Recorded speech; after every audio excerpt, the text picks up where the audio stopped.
What's going on, everybody? Welcome back to the Yankees Avenue show on the Yankees Avenue YouTube channel. As usual, I'm Patrick Hennessy. That's Dan Rourke. Dan, how are we doing on this impromptu Thursday evening? Well, I mean, you asked me technically 30 minutes ago because me and Pat literally just recorded a Yanks Ab show, which is still set to come out at some point on Friday. But breaking news just dropped. Carlos Rodon to the Yankees, $160 million over 6 years, $27 million a year. That is no trade clause. Pat, man, that's a great deal. First of all, I think the money is awesome. You know, he wanted the 7th year, didn't get it. I think 6 years for Rodon is perfect, to be honest. Yeah. The Yankees now have the best rotation in the league, which is huge. You now are looking at Cole, Rodon, Nestor, Luis Severino as your 4, and Frankie fucking Montas as your number 5. Is there any team in baseball, at least in the American League, that has a rotation that stacks up against that? I really don't think so. No, I mean, obviously, like the Astros are going to be an immediate threat. If always, anything, no they're matter who they tied, have. but I don't Sure, think so. but it's like inserting Rodon to that rotation. The Yankees are now elite, right? Like we're looking at a Yankees rotation where if all the pitchers pitch up to their potential, we're looking at one of the greatest Yankees rotations of all time, which is an insane thing to say, but it's 100% possible. I didn't even think about that. You're right. That's in the rotation there. Now, I look at it in the sense of I was always a guy where I was like, I'm not that keen on Carlos Rodon, but if you get him, I will be happy, right? And I look at the contract that he got, and I'm ecstatic because I was so concerned. The numbers that we kept seeing were like 7 years, 200+ million. He clearly didn't end up getting that, and rightfully so. Because in this segment in the episode that we will not be discussing, I kind of talked about how I didn't really feel like he was worth that much. And especially with the injury history, I don't know if I'm willing to give him that many years, but I think 6 years, $162 million is perfect. I really have no complaints as far as that goes. I mean, you're basically paying a number 2 starter under $30 million a year. Now, I will say this, though. I still need a bat, right? I mean, I think like that will be like the real way how I will view this deal. If this prevents the Yankees from going out and doing more to improve the offense, I'll be a little bit upset. But as of right now, judging by this deal and this deal only, I would rate it like a 8.5 out of 10. I mean, the deal itself to me is a 10 out of 10, just the fact that it's 6 years, $27 million a year. And like you said, paying that for, well, you said a number 2 starter, which, yes, that's true for our case. He's a number 1 in probably 26 out of 30 staffs, which is so awesome. What's interesting is that the Yankees payroll going into this move was at $248 million with Judge. Tack on that 27, now you're at 275. So as we sit right now today, we are past the 273 luxury tax. So where do we go from here? You're right. We absolutely need to add a bat. The Yankees are still looking to dump at least probably Aaron Hicks. Are they going to try to get below that 270 at 73? Or are they looking now more towards the 290 tax threshold, which I think is what we consider the Steve Cohen tax? It's going to be really interesting because you're absolutely right. The offense, Jesus Christ. The offseason does to me still.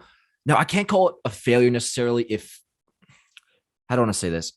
I'll be disappointed. I'll be disappointed if we don't get another bat on top of this. I won't exactly be able to call it a failure because if you told me in the beginning, we're going to re-sign Rizzo, re-sign Judge, get Carlos Rodon, that was like a mix of the way I say it and the way you say it. I know it was good. Did you notice that? Thank you. It was good. I mean, that's what we should do from now on. But I'd be hyped as hell. Like, and I am right now. I am now totally different than how I was feeling 30 minutes ago when we just recorded our episode that whatever.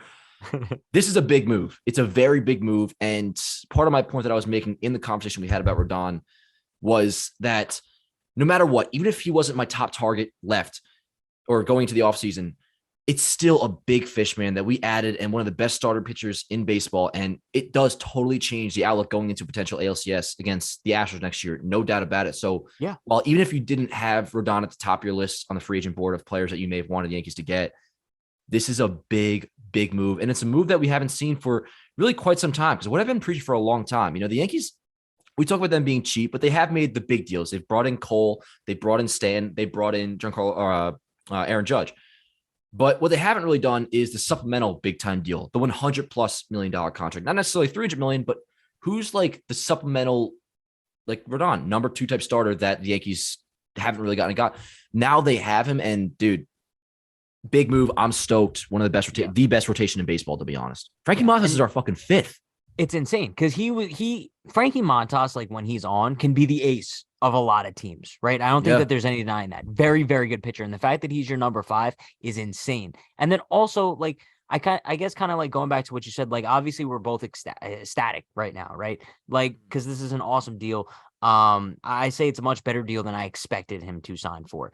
However, I think that my excitedness, if that's a word, will die down over This time. is it. Like, if this is it, you know what I mean? Just because this can't be it. Because right now, the way I view the offseason, you re-signed Rizzo, awesome. You re-signed Judge, awesome. But neither of those are improvements from last season, right? Now you improve the rotation by replacing Jameson Tyone with Carlos Rodon. Great improvement, awesome improvement. Even though it wasn't necessarily an aspect of the team where you desperately needed improvement, solid. I'll take it. Now you need to look at the lineup. And I know we keep saying lineup, but it's like that's why I feel like we've gotten eliminated from the playoffs. It I is. guess last season. And I guess you could even say it in like 2019 too, because the bats died too. I'm kind of ignoring 2020, but the bats were dead then as well. So that's why I'm saying if Rodon is it, I'm gonna be a little bit upset. But as of right now, I kind of like can't judge what comes next because we don't know, right? See, and this is where Hal can kind of start winning fans over because now I'm allowing myself to give him the benefit of the doubt. Same. So far, we got Judge, W. Now we have Rodon, W. It's showing Hal ain't, at least as of right now, he's not playing around. And the more and more I think about it, I think we honestly might go past that 273 because as I've said a lot, I don't think Donaldson is dumpable. I just don't think there's a possibility to it. Hicks, you probably could, maybe if you eat 10 mil of the 30 he's owed, then all right, word, recoup, I don't know, 7 mil a year on his contract. Still, though, if that were the case, that brings us down to what, 265 or two, whatever. What move is left there to be done? And we still need a left fielder. So I'm starting to think we might finally be going past that second luxury tax threshold. So if that's the case, hasn't happened yet, props to Hal if that does happen. One more thing on the rotation, we went into this offseason with a starting staff that was more than capable of winning the AL East, right? And now we have, like I said, the best rotation, in my opinion, in baseball. The depth, though, was an issue before the signing. Now, not so much because you're looking at, not at all, really, because you have Domingo Germán as your sixth starter, and then Clark Schmidt, even though he's not exactly, my favorite pitcher in the world, him as your seventh, like your insurance to being the long man, the sixth man, is pretty freaking good, dude. So our pitching staff is phenomenal. We are set. Literally no more moves has to be made in that regard. But you're absolutely right. The lineup, I'm telling you right now, dude, and I feel annoying saying it in a way because I've preached this so much. Brian Reynolds makes too much sense for the fact that he makes $6.5 million next year. It makes way too much sense. However, it doesn't make a lot of sense in Yankee terms because we all know they like to keep their prospects, which is bullshit. That's part of why you should go out and get him. I know, but you're gonna have to give up a huge package to get him. I don't know if the Yankees are willing to do that. We've seen in the past. Make me it GM. Seems like the Yankees are a lot more willing to give up money than prospects. And I feel like if Brian Reynolds was on the free agent market right now, it would kind of be a no-brainer. But I think the fact that you'd probably have to give up two of Dominguez, Volpe, Peraza, I don't know. I don't know if they get that. Would you do it? Peraza and Dominguez.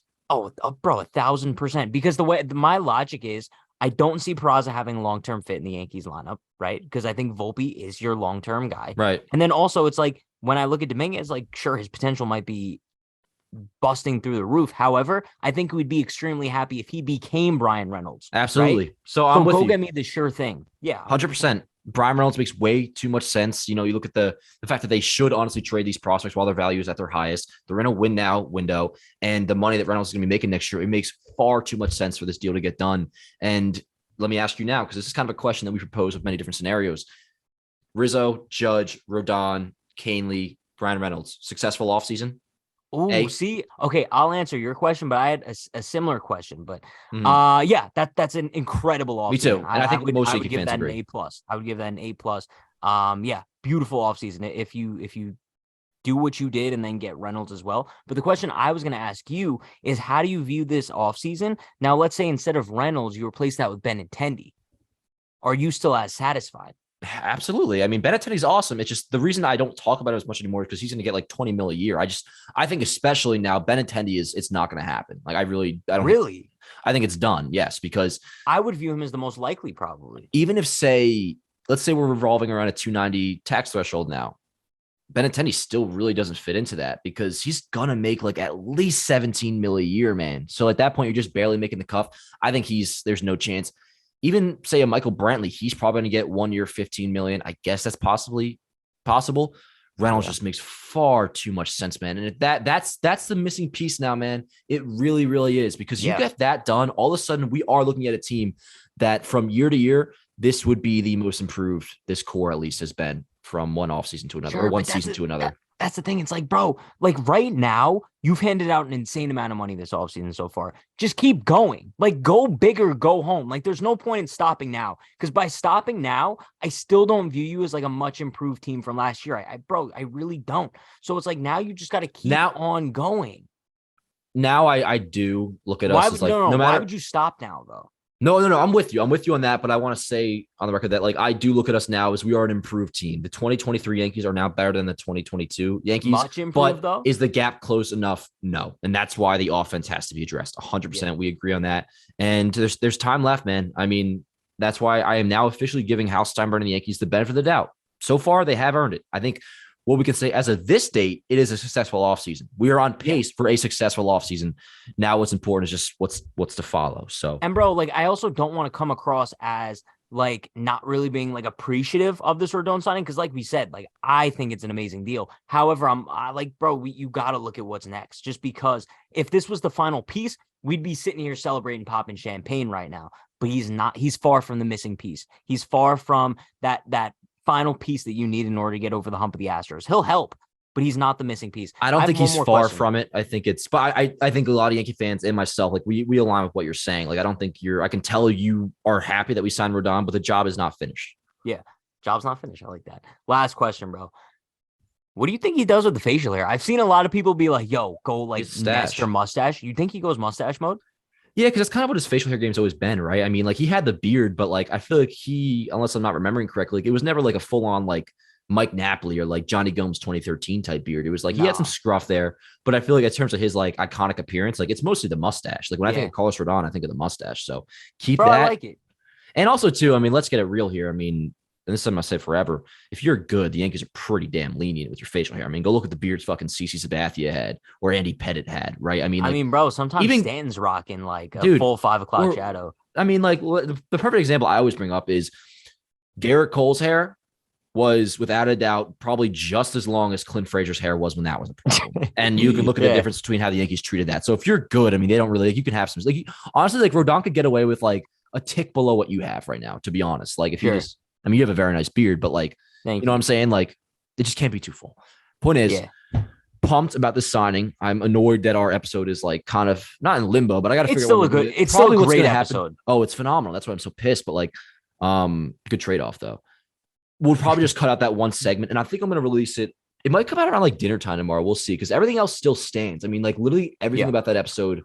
I may even it'll come out at some point, whether it's tomorrow or like this weekend. It's an episode that holds up. So also a big Christmas giveaway where multiple winners are going to be announced. Not announced, but eventually. 5 to be exact. 5 to be exact. But yeah, dude, I think that wraps this one up. Good vibes now, dude. It totally changed my night. I mean, like, I already had a couple claws tonight. So when it's impromptu, you don't really know how. It's so funny because it literally happened probably about 10 minutes after we finished recording, which is insane. But yo, on a scale of 1 to 10, you're giving this deal what, a 10? In terms of money for the player? Yeah. 10, dude. Knowing that Rodon needed at least 6 years, and the fact that we were in talks to potentially give him a 7th, 6 years, 27 mil is fucking awesome. I'd probably go 9. I text my dad too. I'd probably go 9. 9, bet. I mean, 9's still really good. So yeah. I'm texting my dad right now to let him know the news. He gets a direct line of Yankees Avenue. Yankees. So nice. This is what I'm gonna say. Yankees signed a top 5 pitcher in baseball, have best rotation in the league. Bro, isn't it gonna be funny? Second game of the season, Rodon facing Correa. That will be cool. Gonna be fun. That'll be cool. All right, yeah, that'll do for this episode. Let me know what you guys think in the comment section below. Subscribe. Get me to 100K subs. God damn it. Any final thoughts, Pat? I guess we kind of gave our final thoughts, but yeah. I mean, Carlos Rodon's a Yankee. What else is there? I'm starting to lose my ability to speak now, so let's get out of here. See you guys next time. Carlos Rodon is a Yankee. Thank the fucking Lord. See you guys next time. Let's go, Yankees.